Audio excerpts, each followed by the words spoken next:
Discovery of nucleus, Rutherford gold foil experiment. जो atom का present concept है, यानी एटम के सेंटर में न्यूक्लियस होता है, न्यूक्लियस के अंदर प्रोटॉन्स और न्यूट्रॉन्स होते हैं, और न्यूक्लियस के बाहर एक्स्ट्रा न्यूक्लियर रीजन होता है। तो ये वाला कॉन्सेप्ट कहाँ से, ये न्यूक्लियस की डिस्कवरी इस रदरफोर्ड गोल्ड फॉयल एक्सपेरिमेंट के थ्रू हुई थी, जो कि रदरफोर्ड ने किया था 1911 में। इन 1911 रदरफोर्ड डिस्कवर्ड न्यूक्लियस।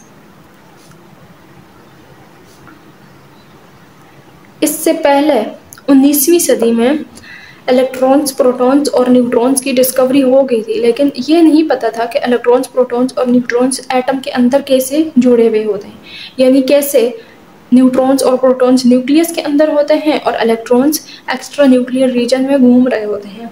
ये चीज़ अभी तक डिस्कवर नहीं हुई थी, लेकिन सब एटॉमिक पार्टिकल्स डिस्कवर हो गए थे। अब न्यूक्लियस की बाकायदा तौर पर डिस्कवरी की थी 1911 में रदरफोर्ड ने गोल्ड फॉयल एक्सपेरिमेंट के थ्रू। अब इस रदरफोर्ड गोल्ड फॉयल एक्सपेरिमेंट का सेटअप कुछ इस तरह था।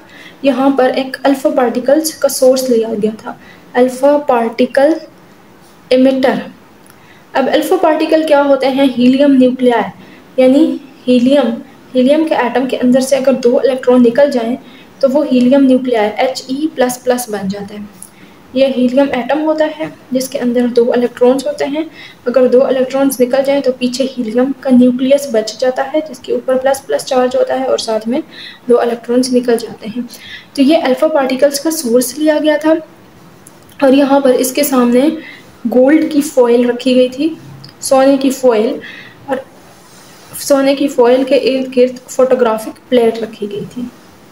फोटोग्राफिक प्लेट, ये क्या है, gold foil, and this is photographic plate. अब इस गोल्ड फॉयल की थिकनेस थी 0.0004 सेंटीमीटर, यानी बहुत कम थिकनेस थी। तो यहाँ से अल्फा पार्टिकल्स इमिट हुए। अब जब ये इमिट हुए तो कुछ अल्फा पार्टिकल्स बिल्कुल सीधा गोल्ड फॉयल के अंदर से गुजर गए और फोटोग्राफिक स्क्रीन के साथ टकरा गए। अब कुछ पार्टिकल्स जो है डिफ्लेक्ट हुए कम एंगल के साथ, कुछ पार्टिकल्स ज़्यादा एंगल के साथ डिफ्लेक्ट हुए, और कुछ पार्टिकल्स तो बिल्कुल ही वापस आ गए, और कुछ पार्टिकल्स बहुत ज़्यादा एंगल के साथ ऐसे डिफ्लेक्ट हुए। ये अगर गोल्ड फॉयल है तो बहुत एंगल के साथ ऐसे, यानी डिफरेंट एंगल्स में इन पार्टिकल्स का डिफ्लेक्शन हुआ और ये फिर जाकर गोल्ड फॉयल के साथ टकरा गए। अब इसके पीछे का रीज़न क्या है, तो रीज़न तब समझ आएगा जब ये वाला जो रीजन है गोल्ड फॉयल का, इसको हम जूम इन करके देखेंगे। ये वाला रीजन जो है इसको हम जूम इन करके देखेंगे। तो जब इसको जूम इन करके देखें तो ये देखें, ये गोल्ड के एटम्स हैं।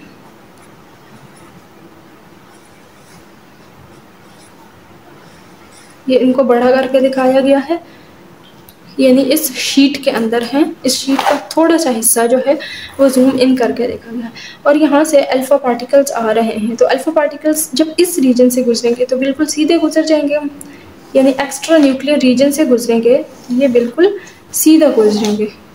और अगर तो बिल्कुल न्यूक्लियस के आमने सामने से अगर आएंगे तो ये वापस चले जाएंगे, क्योंकि अल्फा पार्टिकल्स के ऊपर बजाते खुद भी पॉजिटिव चार्ज है और न्यूक्लियस भी पॉजिटिवली चार्ज है, तो न्यूक्लियस इनको रिपेल कर देगा। न्यूक्लियस के अगर आमने सामने से आएंगे तो ये वापस रिफ्लेक्ट हो जाएंगे, न्यूक्लियस के आमने सामने से आए वापस रिफ्लेक्ट होकर। और अगर न्यूक्लियस के एक एज के साथ टकराएंगे, एज के साथ, तो ये ऐसे डिफ्लेक्ट होंगे, इस एज के साथ टकराएंगे तो ये ऐसे डिफ्लेक्ट होंगे। और अगर ज़रा न्यूक्लियस के अंदर से टकराएंगे तो ये ज़्यादा एंगल से ऐसे डिफ्लेक्ट होंगे। तो इसी तरह इससे ये हमें पता चला कि एटम के सेंटर में एक कम्पैक्ट रीजन है, स्फेरिकल रीजन है, जो कि एक बहुत कम्पैक्ट है, और उस रीजन के बाहर एक्स्ट्रा न्यूक्लियर रीजन है जिसके अंदर इलेक्ट्रॉन्स घूम रहे होते हैं, और वो रीजन ज़्यादातर खाली होते हैं क्योंकि इलेक्ट्रॉन्स बहुत छोटी चीज़ है। तो इस गोल्ड फॉयल एक्सपेरिमेंट के थ्रू हमें कुछ कंक्लूजन्स मिले।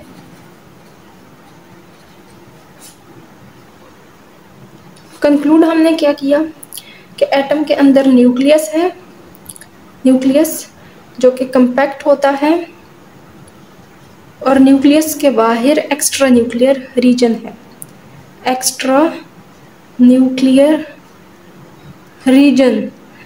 और एटम्स के अंदर इलेक्ट्रॉन्स और प्रोटॉन्स जो हैं, electrons are equal to the protons.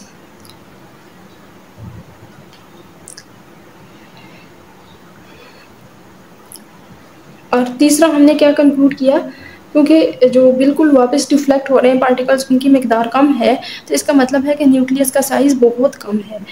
Nucleus volume is very small, nucleus volume is very small.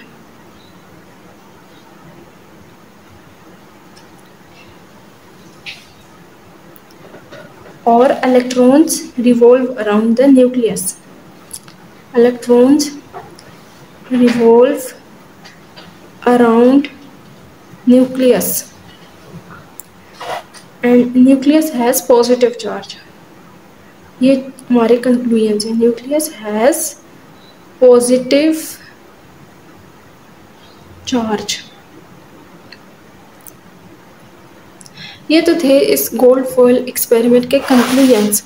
इसके बाद इसके अंदर कुछ डिफेक्ट्स भी थे।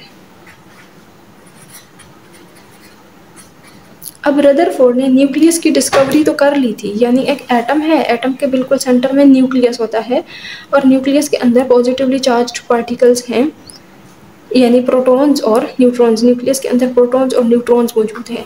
अब यहाँ पर मसला इस एक्स्ट्रा न्यूक्लियर रीजन में है, यानी ये एक्स्ट्रा न्यूक्लियर रीजन है और इसके अंदर इलेक्ट्रॉन्स घूम रहे हैं। तो वो इलेक्ट्रॉन्स कैसे घूम रहे हैं, किस पैटर्न के मुताबिक घूम रहे हैं, इसके बारे में रदरफोर्ड ने नहीं बताया, बल्कि रदरफोर्ड ने बताया कि इलेक्ट्रॉन्स जो हैं वो न्यूक्लियस के इर्द गिर्द स्पाइरल पाथ में ऐसे जाते हैं, स्पाइरल पाथ में, और घूमते घूमते अल्टीमेटली न्यूक्लियस के अंदर गिर जाते हैं। तो अगर तो इलेक्ट्रॉन ऐसे न्यूक्लियस के अंदर गिर जाता है तो फिर तो एटम का स्ट्रक्चर कोलैप्स हो जाना चाहिए, एटम कोलैप्स, और फिर एटम ख़त्म हो जाना चाहिए, लेकिन हकीकत में एटम कोलैप्स नहीं करता। और अगर तो इलेक्ट्रॉन इन स्पाइरल पाथ में घूमेगा तो एटम को एक कॉन्टिन्यूअस स्पेक्ट्रम बनाना चाहिए, कॉन्टिन्यूअस स्पेक्ट्रम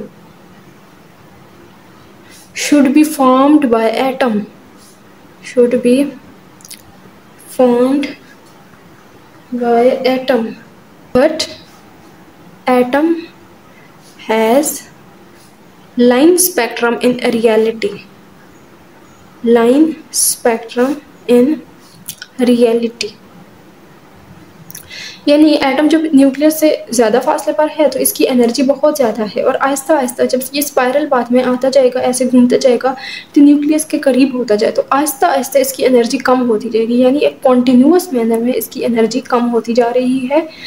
तो इस जब का एनर्जी कम होती जा रही है तो इलेक्ट्रॉन्स जो है एनर्जी एमिट करता जा रहा है, एमिट करता जा रहा है। 1 किलो जूल की लेट्स सपोज ये एनर्जी रिलीज़ हुई है, ये 2 किलो जूल की, यानी एक कॉन्टिन्यूअस मैनर में एनर्जी को रिलीज़ करते जा रहे हैं।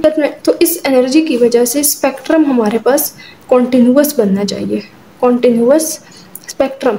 लेकिन हकीकत में तो एटम का लाइन स्पेक्ट्रम होता है, जो कि ये एक डिफेक्ट है रदरफोर्ड का, और इस डिफेक्ट को फिर ठीक किया था बोहर ने।